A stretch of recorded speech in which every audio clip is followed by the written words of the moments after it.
From the very beginning of the first 100 people and one illegal immigrant landing on Mars, all the way to the present day, about over halfway through, up to the present day where we're in full swing of colonization. There's thousands of people on Mars now, and there's a lot of drama, a lot of love.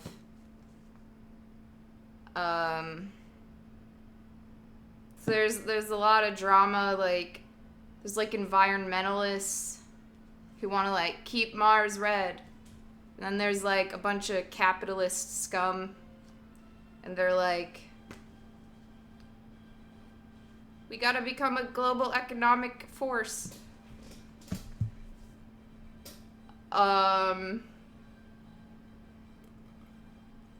Drill, baby.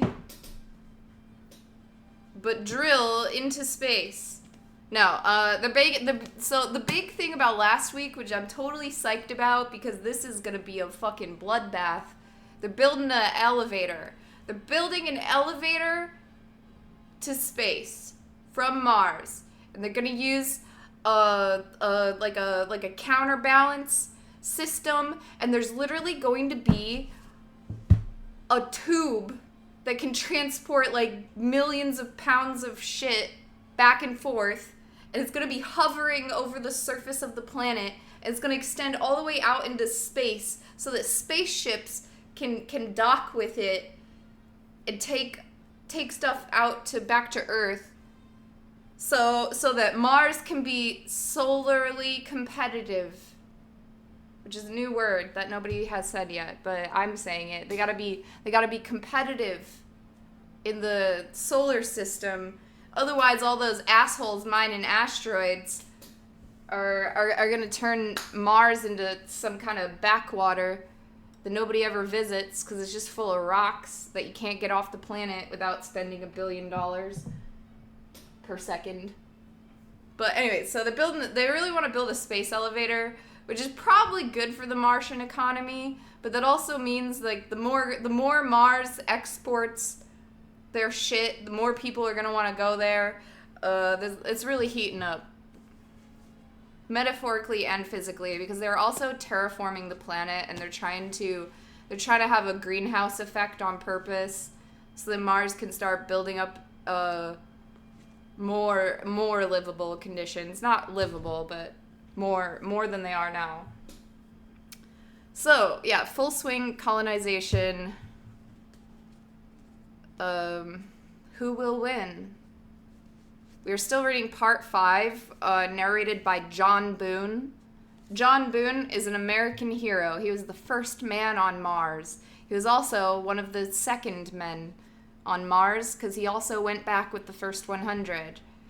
And now he lives on Mars, and they recently cured him of old age. I forgot that last part. So, Mars has been kicking for like about 20, 30 years now, and about 20, and the scientists on Mars, they're probably researching like how to lessen the effects of the radiation that is constantly microwaving people on Mars. So I assume somewhere along the line they accidentally discovered how to reverse and halt aging, or maybe not reverse, they have stopped aging. Essentially, you could be 60 with the metabolism of a 10-year-old. And that's where we are now. So now the people who are building the space elevator are going to be the people reaping the benefits, which like has never happened at any point in history.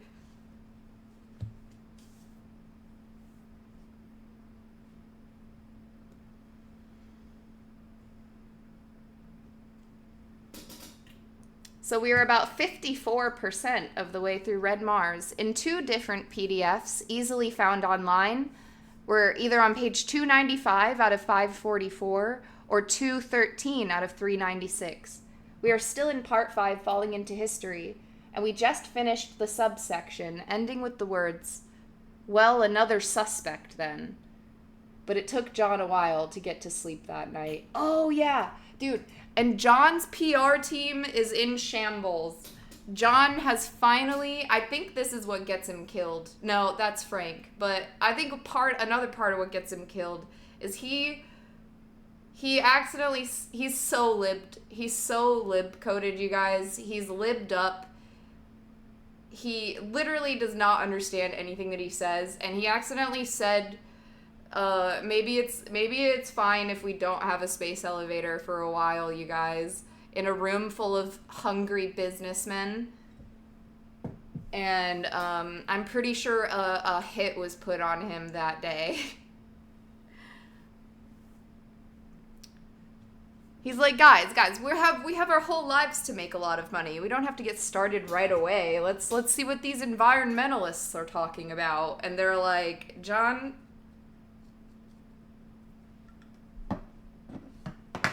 Oh, John.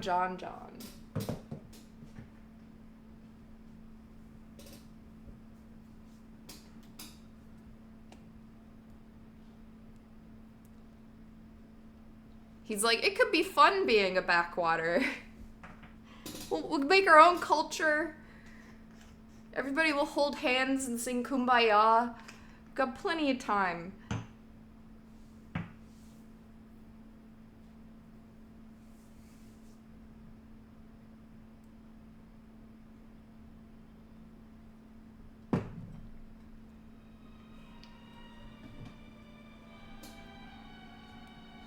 But the CEO of Boeing was in the room. Literally.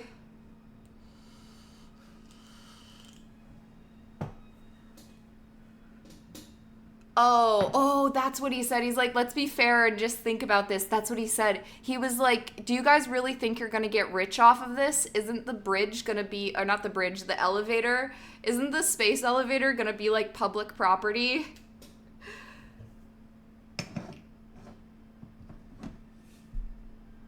He was like, why are you guys getting so excited? Like...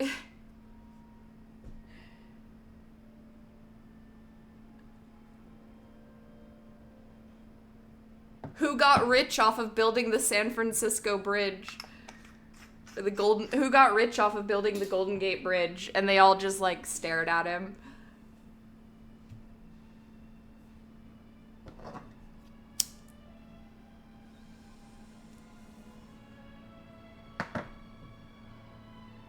Public cost, private profit.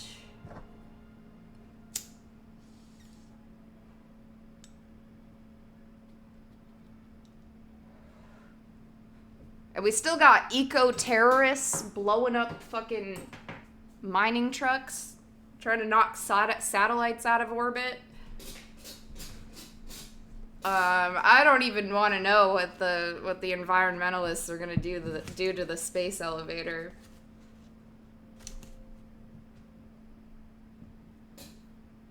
Hello.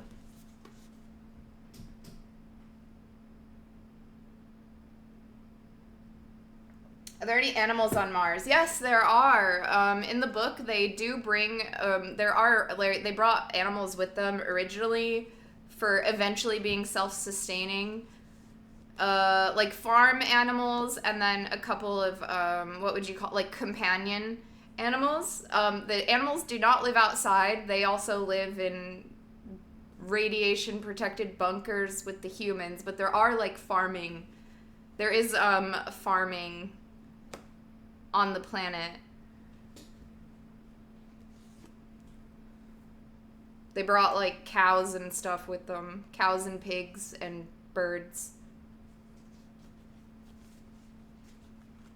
They haven't talked much about those since the beginning of the book, but they were mentioned, and not just briefly.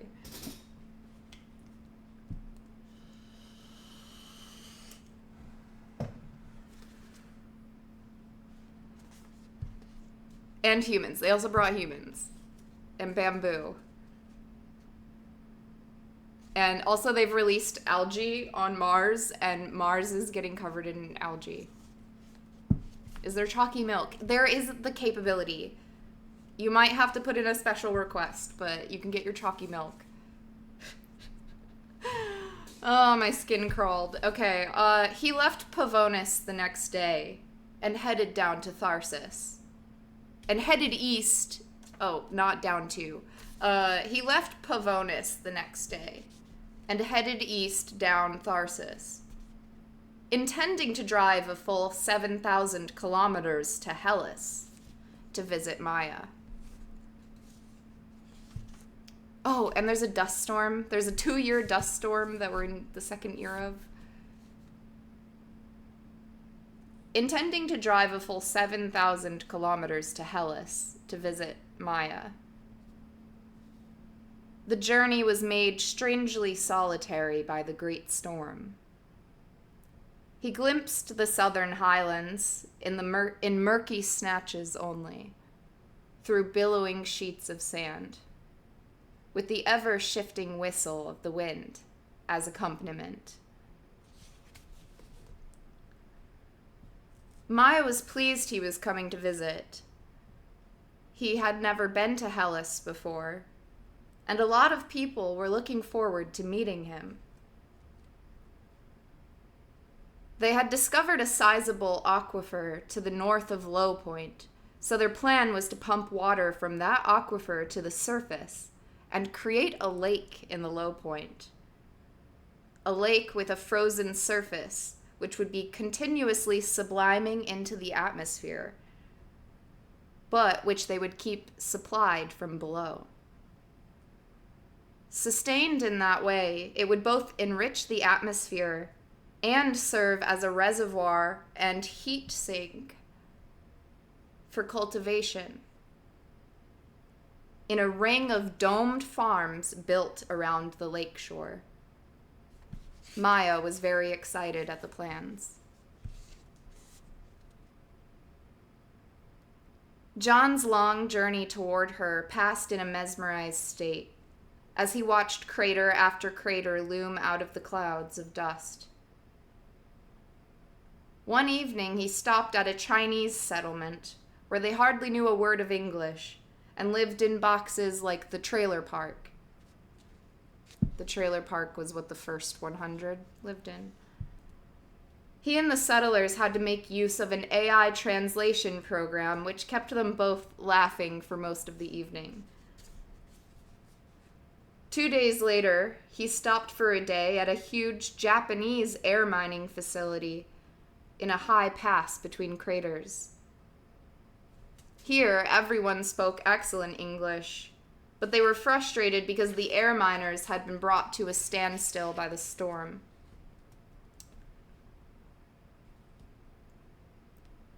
The technicians smiled painfully and escorted him through a nightmare complex of filtering systems that they had set up to try to keep the pumps working, and all for naught.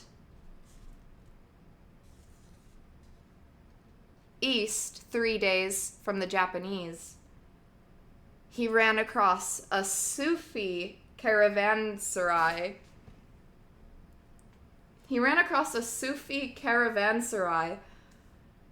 Located on top of a circular, steep-walled mesa. This particular mesa had once been a crater floor, but it had been so hardened by impact metamorphosis that it had resisted the erosion that had cut away the surrounding soft land in the eons that followed, and now stood above the plain like a thick, round pedestal, its furrowed sides a kilometer high. John drove up a switchbacking ramp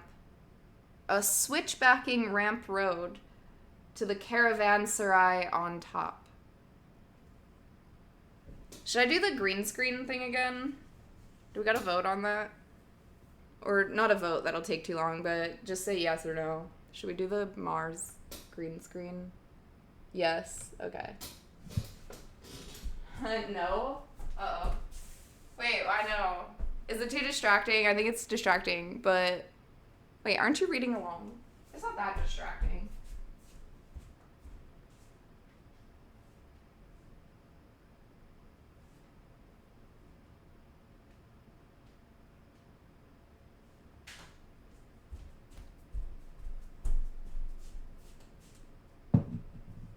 No? Maybe? Okay, wait, hold on.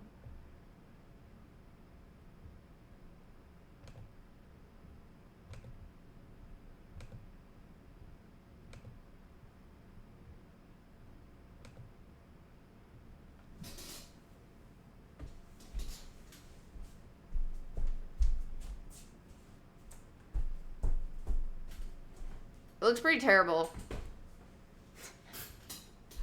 Maybe if I put my head in front of the worst part.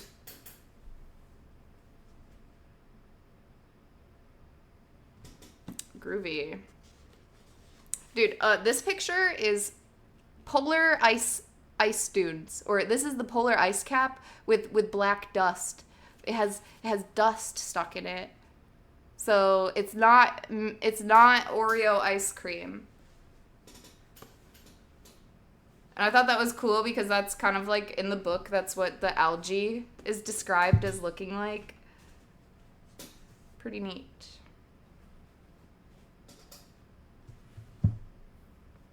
I did not add any Mercedes tractors, unfortunately. I haven't had time to add any new pictures yet.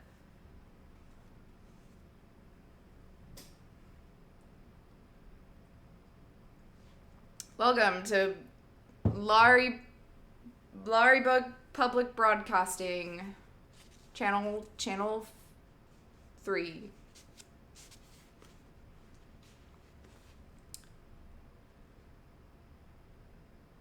John drove up a switchbacking ramp road to the caravanserai on top. Up there, he found that the mesa was situated in a permanent standing wave in the dust storm, so that there was more sunlight leaking through the dark clouds here than anywhere else he had been. Even on the rim of Pavonis. Visibility was almost as truncated as everywhere else, but everything was more brightly colored. The dawn's purple and chocolate, the days a vivid cloudy rush of umbers and yellow, orange and rust, pierced by the occasional bronzed sunbeam.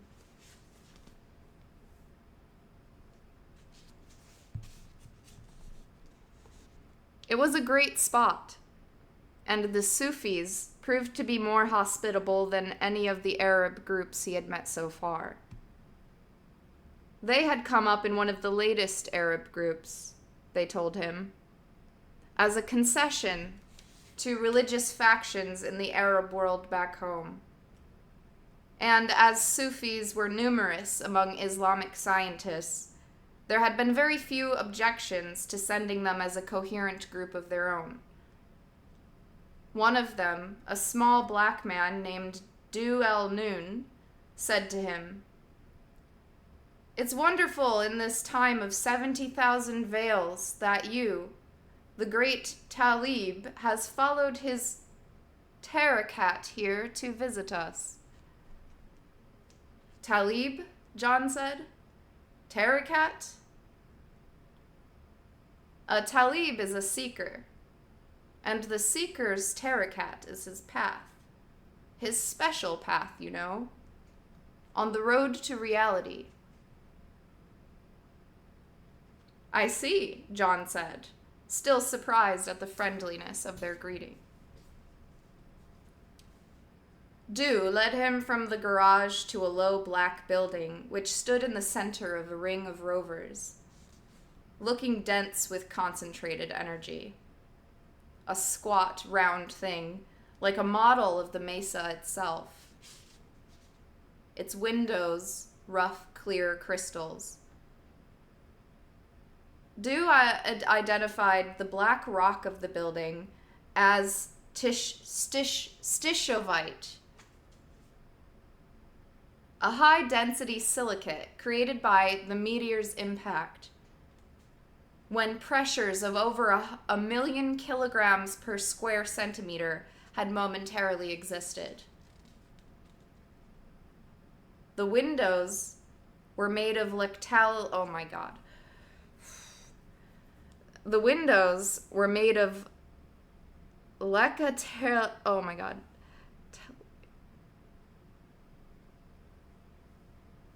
Lecatellurite? Lecatellurite, a kind of compressed glass, also created by the impact.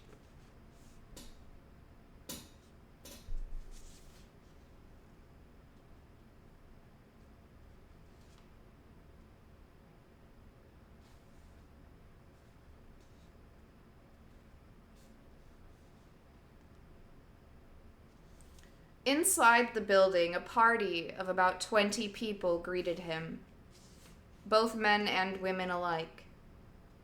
The women were bareheaded and behaved just like the men, which again surprised John, and alerted him to the fact that things among the Sufis were different than they were among Arabs generally. He sat down and drank coffee with them, and started asking questions again.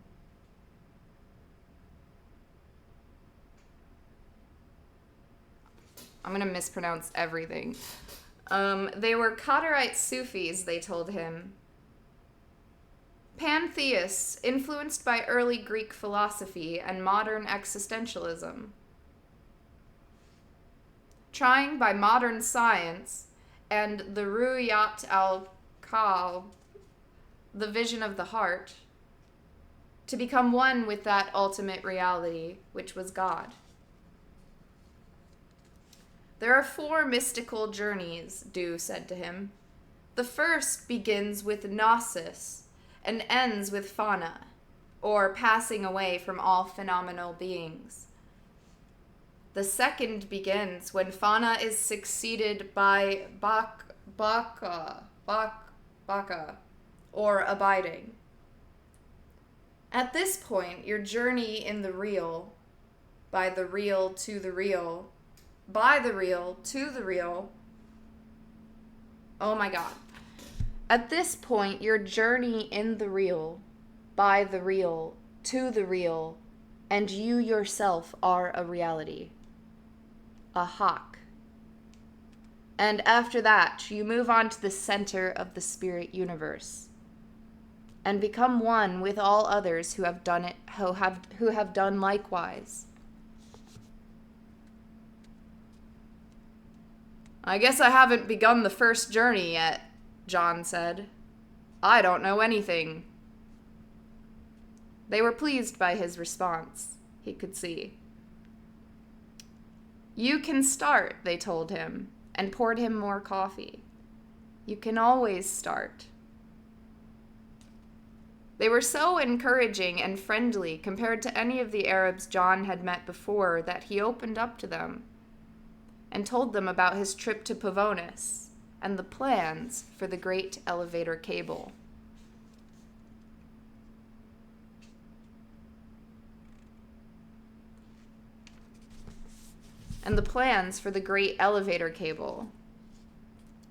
No fancy in the world is all untrue, Du said. And when John mentioned his last meeting with Arabs on Vestidas Borealis, and how Frank had been accompanying them, Du said cryptically, "It's the love of right lures to wrong men." It's the love of right lures men to wrong. I got it. And his last visit meeting with Arabs on Vestidas Borealis and how Frank had been accompanying them, Du said cryptically, "It's the love of right lures men to wrong." One of the women laughed and said, "Chalmers is your nafs." "What's that?" John asked. They were all laughing. Du, shaking his head, said, "He is not your nafs. One's nafs is one's evil self, which some used to believe lived in one's chest. Like an organ or something? Like an actual creature. Muhammad ibn Ulyan, for instance, reported that something like a young fox leapt out of his throat, and when he kicked it, it only got bigger. That was his nafs." It is another name for your shadow, the woman who had brought it up explained. Well, John said, maybe he is then. Or maybe it's just that Frank snaffs get kicked a lot. And they laughed with him at the thought.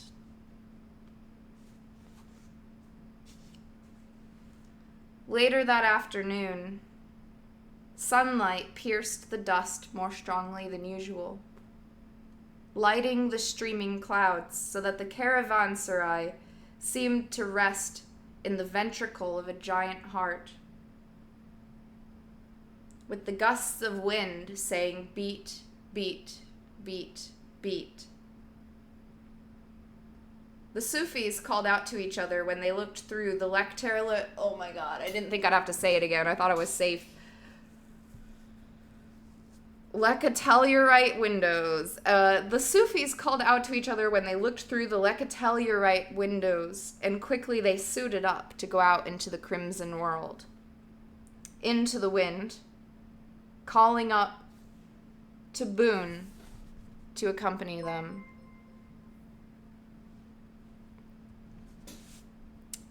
Thank you, Anime Tanomi. Calling to Boone to accompany them. He grinned and suited up, surreptitiously swallowing a tab of Omeg as he did. Once outside, they walked the circumference of the ragged edge of the mesa, looking out into the clouds and down onto the shadowed plain below, pointing out to John whatever features happened to be visible.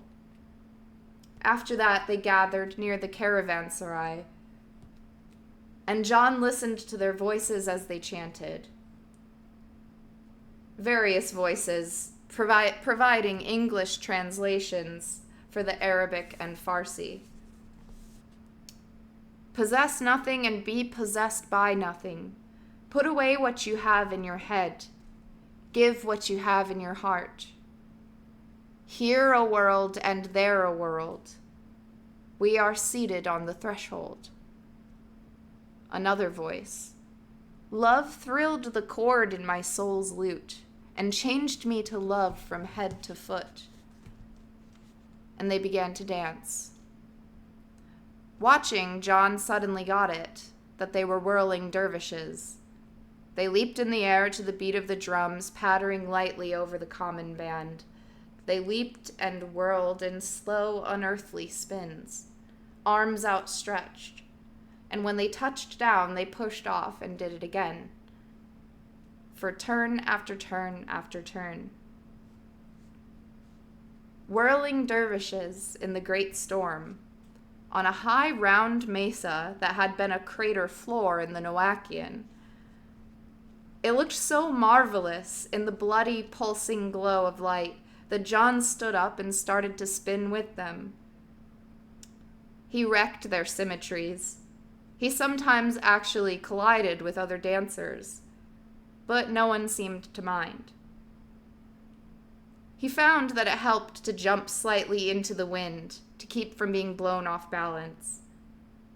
A hard gust would knock you flat. He laughed. Some of the dancers were chanting over the common band. The usual quarter tone, oh my god, I don't know how to say this. Ululations. The usual quarter tone ululations, punctuated by shouts and harsh rhythmic breathing. And the phrase, Ana el-Haq, Ana el-Haq. I am God. One translated, I am God. A Sufi heresy. The dancing was meant to hypnotize you. There were other Muslim cults that did it with self-flagellation, John knew. Spinning was better. He danced. He joined the chant.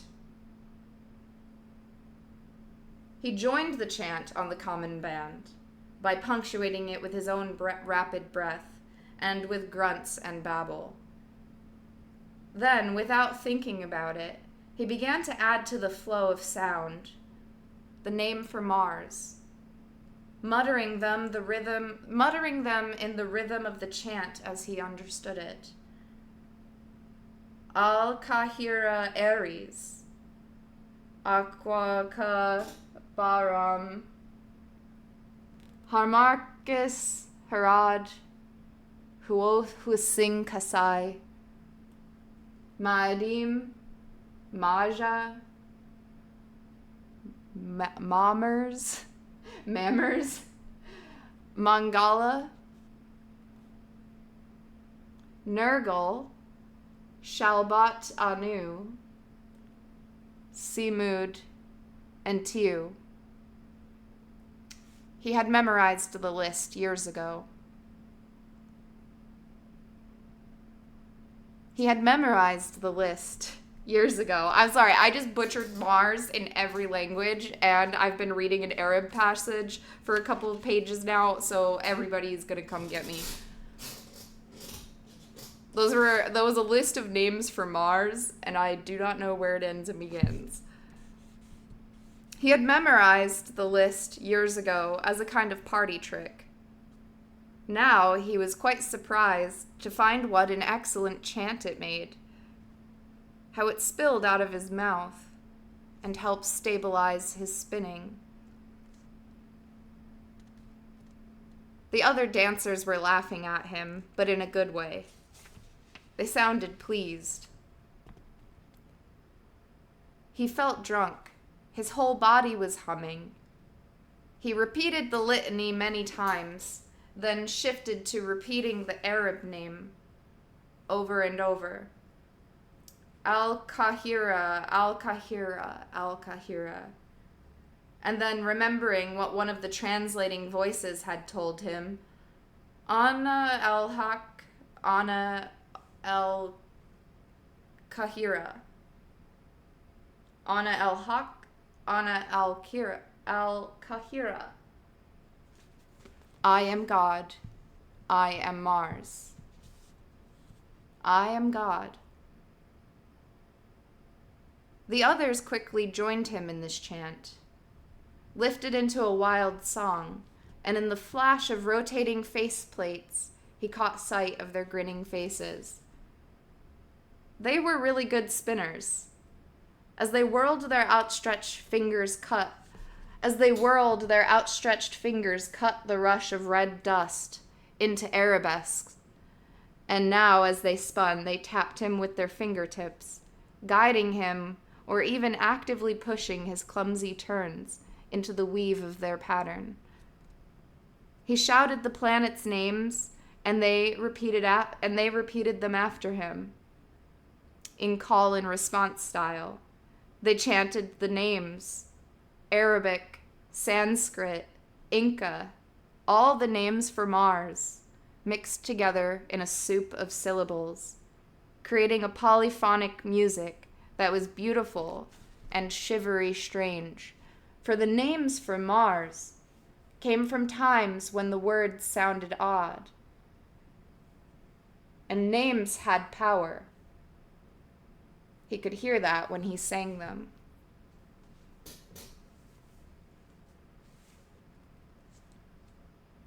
When he finally stopped dancing and sat to watch, he began to feel sick.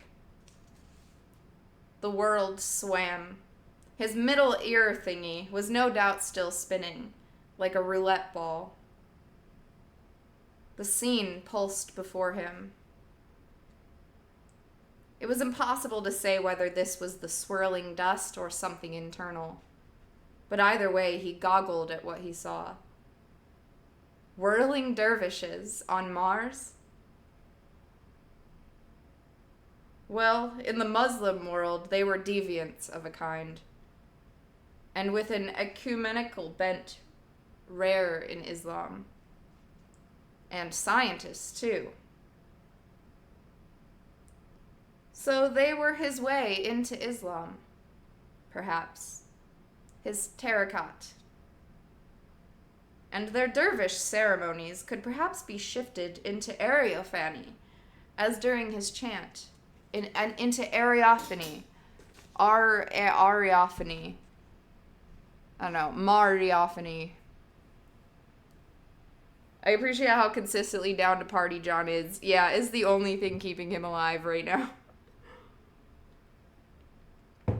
He's gonna make so many friends that maybe he doesn't die. No, he definitely dies. He dies on, like, page 1. Oh, God.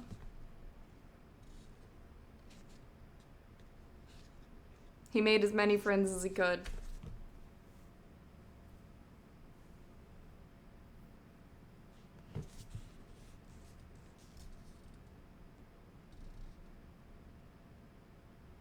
So maybe they were they were his way into Islam, perhaps. His tariqat. And their dervish ceremonies could perhaps be shifted into the Ariophany, as during his chant. He stood, reeling all of a sudden. Keep missing all these apostrophes and semicolons. He stood, reeling. All of a sudden, he understood that one didn't have to invent it all from scratch. That it was a matter of making something new by synthesis, of all that was good in what came before.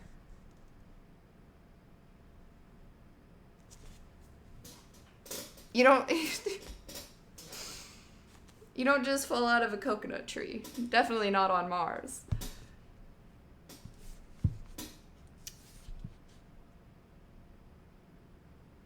And suddenly he realized that one didn't have to invent it all from scratch.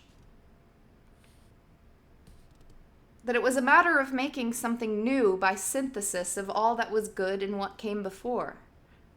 Love thrilled the chord of love in my lute. He was too dizzy. The others were laughing at him, supporting him. He talked to them in his usual way, hoping they would understand. I feel sick. I think I'm going to throw up. But you might tell me why we can't leave all the sad Terran baggage behind.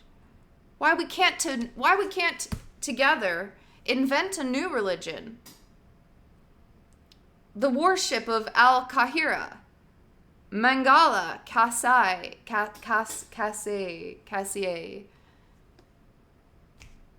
They laughed and carried him on their shoulders back toward the shelter.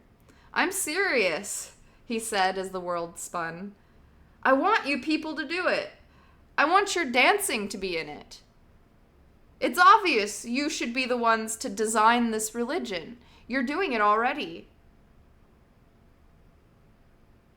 But vomiting in a helmet was dangerous, and they only laughed at him and hustled him into the crushed stone habitat as quickly as they could.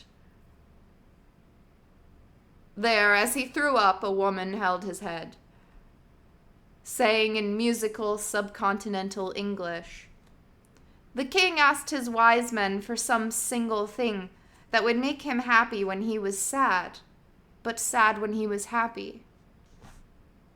They consulted and came back with a ring engraved with the message, 'This too will pass.'" Straight into the recyclers, Boone said. He lay back, spinning. It was kind of an awful feeling when you were trying to lie still.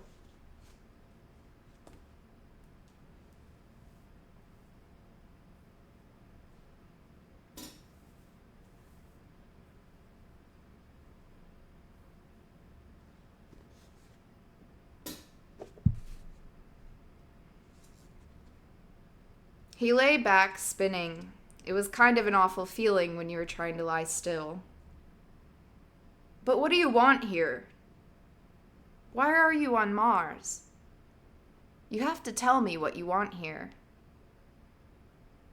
They took him to the common room and set out cups and a pot of aromatic tea. He still felt like he was spinning, and the dust rushing by the crystalline windows didn't help. One of the old women around him picked up the pot and poured John's cup full. She put down the pot, gestured. "Now you fill mine." John did so, unsteadily, and then the pot went round the room. Each pourer filled someone else's cup. "We start every meal this way," the old woman said. "It is a little sign of how we are together. We have studied the old cultures before your global market netted everything. And in those ages, there existed many different forms of exchange. Some of them were based on the giving of gifts. Each of us has a gift, you see, given us freely by the universe. And each of us, with every breath, gives back, gives something back. Like the equation for ecologic efficiency," John said. "Maybe so. In any case, the whole cultures were built around the idea of the gift. In Malaysia, in the American Northwest, in many primitive cultures. In Arabia, we gave water or coffee, food and shelter. And whatever you were given, you did not expect to keep, but gave it back again in your turn, hopefully with interest. You worked to be able to give more than you received. Now we think that this can be the basis for irreverent economics. It's just what Vlad and Ursula said. Maybe so." The tea helped. After a while, his equilibrium returned. They talked about other things. The great storm. The great hard plinth they lived on. Later that night, he asked if they had ever heard of the coyote. But they hadn't. They did know stories about a creature called the Hidden One, the last survivor of an ancient race of Martians, a wizened thing, who wandered the planet, helping endangered wanderers, rovers, settlements. It had been spotted at the water station in Chasma Borealis last year, during an ice fall and subsequent power outage.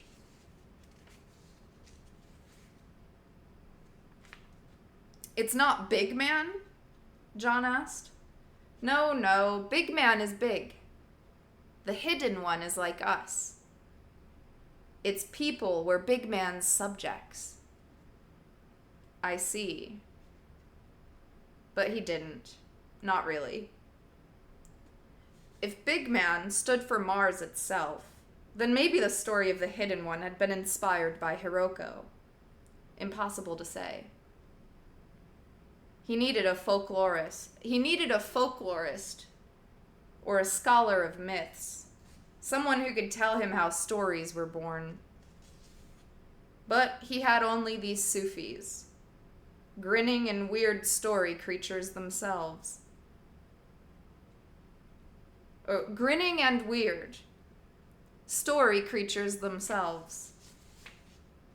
His fellow citizens in this new land. He had to laugh. They laughed with him and took him off to bed.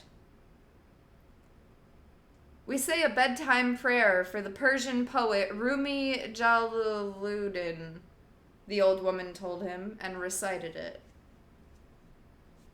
"I died as a mineral and became a plant. I died as plant and rose to animal. I died as animal and I was human. Why should I fear? When was I less by dying? Yet once more I shall die human, to soar with angels blessed above. And when I sacrifice my angel soul, I shall become what no mind ever conceived. Sleep well, she said into his drowsing mind. This is all our path.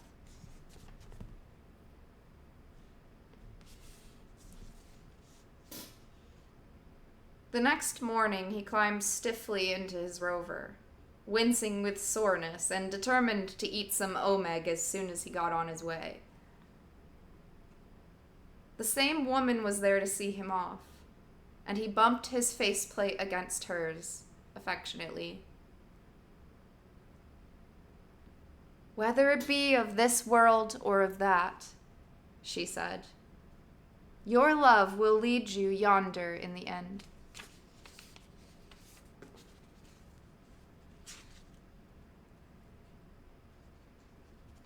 Alright, I gotta pee again. And I'll be right back.